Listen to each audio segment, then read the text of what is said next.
Oh, no!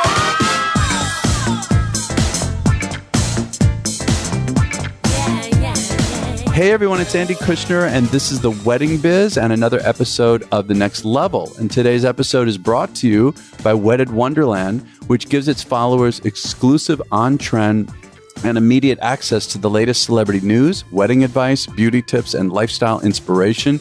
And in addition to hosting incredible educational symposiums, they provide a curated list of wedding vendors for all your planning needs. So check out weddedwonderland.com.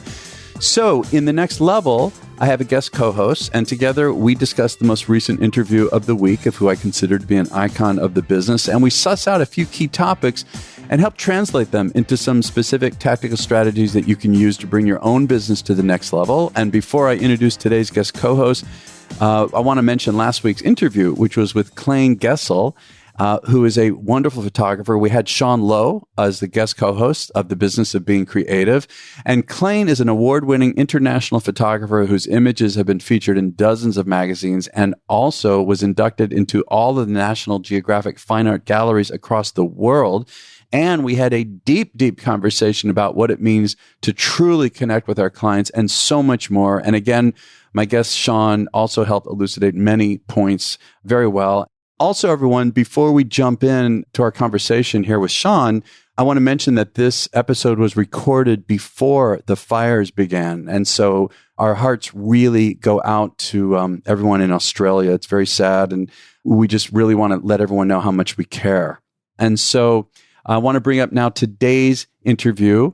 And first of all, our guest co-host for today is Sean Lowe. Have him 2 weeks in a row. Sean, it's so good to have you back so soon. I would do it every week if you ever had me, Andy. It's just so fun. I love doing it. Yeah. And for those who might not know, Sean's consulting firm, The Business of Being Creative, is focused on providing practical advice to those in the business of being creative.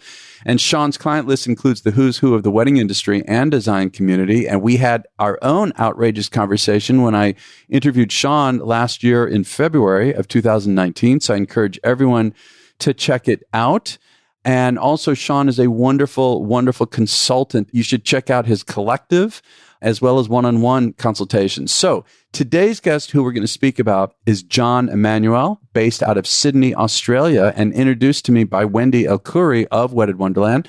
John is best known for creating exquisite grand-scale floral installations, and whatever he creates has a stunning element of luxury.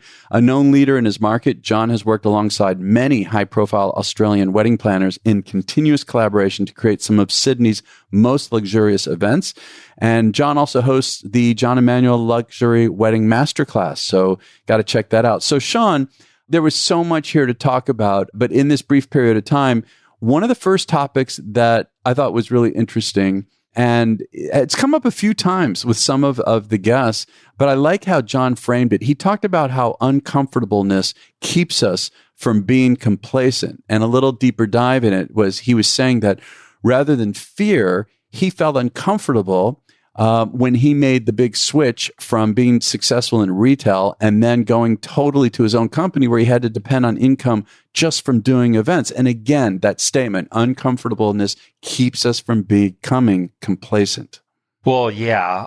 What's interesting to me is I translate that in a kind of a radical way, in the sense that he's willing to know that his business is to alienate somebody, right? And I think what he came to, and what I loved and what his discussion was, is like here he had this retail shop and he was creating beautiful pieces, take it, and was successful. And what he ultimately decided that he didn't really care about that. What he really cared about, as he said, I love weddings. I love events. It is very clear how much he is thrilled by having to be part of this moment for a bride and a groom, and that is what drives him. And that idea to have this relationship, this ongoing relationship, and then he talks about how he just gets it done, and he gave some examples of the challenges that he met. That it really does get him to understand that that's the person or people that he most wants to serve. And so then he made that decision permission to alienate those who just want to come in and get something from him, right? Because that wasn't what was important to him. And I think that that's such a huge lesson for everybody, is that your business exists to alienate somebody, right? Because it's not for everybody. If you know that if it's not for everybody, then you know you have to alienate somebody because it's not for them, right? And I think that he did a great job doing that. Well, and that ties right into another piece that we got into when I was talking to John about his process. We talked about brand, and related to what you just said, he said, look, once you build a brand, that's what people are coming to you for. And so he prefers to lose a client than move off brand. And this is a quote. I took this down. He said, I would actually prefer to lose a client than move off brand, because ultimately by building our brand and staying faithful to our brand, it's what keeps us in business. Yeah, I just translate shun the non-believers. It's awesome. Yeah. So we'll say more about that when you say the non-believers. What do you mean? That what we have to appreciate is that there's an idiosyncraticness about every single creative business, and the way that we create for people is what makes it possible, right? And getting permission to create the way we most want to create is what we must have, right? And so I'll give a very, very, very quick and simple example. If an interior designer likes to design from the outside in and starts with the windows and then moves to the floors and then to ultimately the furniture plan, that a client that would say you must start with the furniture plan is not going to work out, right? It doesn't mean that it's right or wrong. It's just not the way that designer is going to work. And so that doesn't mean that there's another designer that does it the exact same way, right? Meaning except opposite. So it works with the furniture and then moves to the outside. So the idea of it is that what you do and how you do it is so idiosyncratic to what you're about. And those who believe in what you do and want to give you permission to do what you do is everything. And that's what he's talking about. So if he doesn't have permission to do what he most wants to do, then it's not going to work out. So better to move on and not do that work than to undertake somebody who's never going to give him permission to do his best work. Well, and it takes courage to do that, doesn't it? Complete. I mean, that's, there's the risk, but then again, follow your heart. And that's the next piece that we got into too, is that he was saying, ultimately, it's one thing to be passionate about what we do, but ultimately we are also in business to make money as well, Well, and here's the thing. The people that care about you the most are going to pay you the most. Right? Ooh, that's a good phrase. I like that. So it's pretty axiomatic, right? If they care about what you do so much, they're willing to pay what you need to them to pay in order for you to do what you do, right? And so that's what he's talking about, and it's great, right? He's living it, right? Because if you didn't care about what he cares about, you wouldn't pay him for it, right? Well, but also what I also got out of this too is that, again, it's one thing to be passionate, but we got to make money. We've got to be profitable. Yeah, and the two things go together. So the people he's going to make money because the people that care about him will pay him, and he knows that he cannot make money. The parallels, he knows he cannot make money from those that will want him to do the things that he can't do, right? That's the one that's going to, really truly drive him nuts, right? And he won't do it because that's what he's talking about, that he won't be able to make money because he's never going to be able to charge them what is necessary for him to do what he does. They won't pay for it, right? Because they don't value it.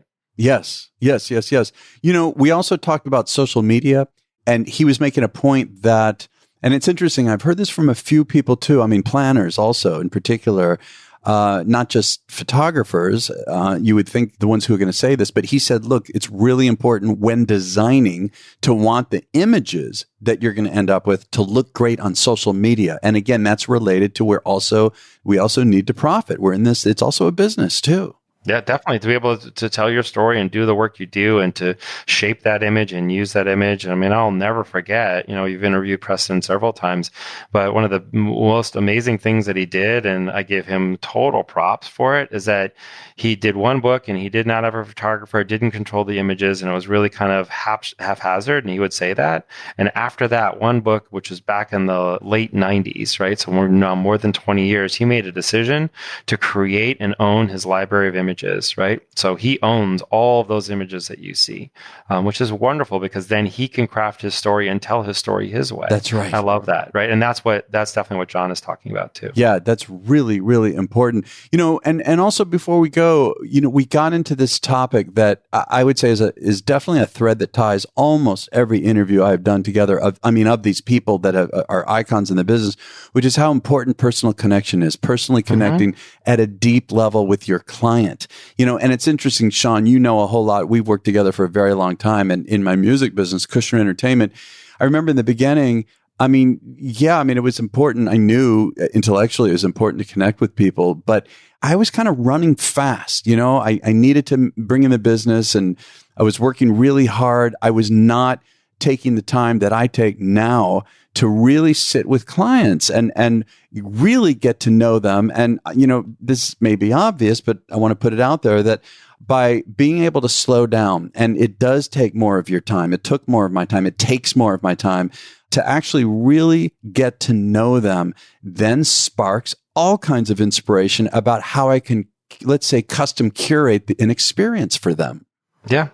Well, it gives you the wherewithal to be vulnerable, right? And I think that's the thing, that when we run so fast and we try to make sales and we try to make more money and we try to get from here to there, what we miss is what you're talking about. And that's what John's talking about, is the stillness of the relationship. And in that moment, you're able to say, I'm going to be really vulnerable here. I'm going to say, I really understand you. I really think I can show you something that you couldn't see, right? And that to me is what it is to be a true creative. And what I mean by that is, just again, an indulgence for 1 minute or two, let's do it. Is the following. If you have somebody who's, trying to do a piece of work, right? And they're, let's call it even a kid that says, hey, I want to draw the sky, right? And you as an artist know that how they want to draw the sky, and maybe they want to draw clouds a particular way. You have a choice as an artist. You can show them clouds the way that they would understand and quite possibly be able to come up with on their own, right? You can do that, and that's valuable. And then they will be within the realm of their own understanding.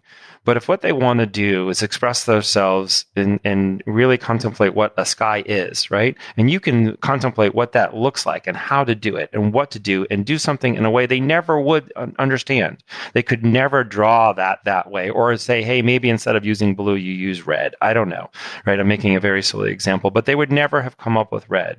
Then you are showing them a world that they cannot see, right? And that is the obligation of a creative, is to say, hey, wait a second. I know what you want so much. I know that you want the sky so much, and how you want to contemplate the sky, right, is not the same as what it actually could be. And let me show you that, right?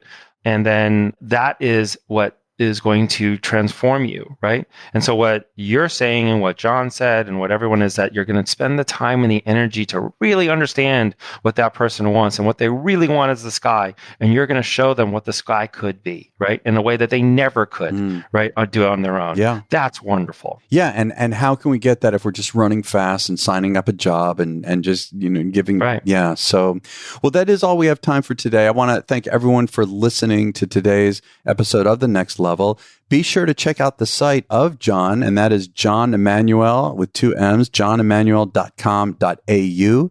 His social media handle is John Emmanuel Floral Events. All of this is in the show notes at theweddingbiz.com. And also want to give a shout out to you, Sean. Can you tell people your website and also your social media handle, if you know it? Sure. I think I do. So it's Sean Lowe 1. It's what's it, Instagram, and Sean Lowe on Facebook, and Twitter, I think, is Sean Lowe, and it's Sean at The Business of Being Creative. If everyone ever wants to just reach out, that would be lovely. My website is thebusinessofbeingcreative.com. And my collective, where we do mastermind type work every single week, is thebbccollective.com. Yeah. And I recommend that all of you check that out.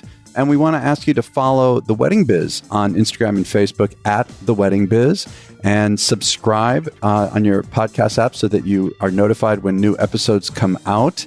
And if you enjoyed this, please share it with your friends and colleagues so that they know about the show and can find us.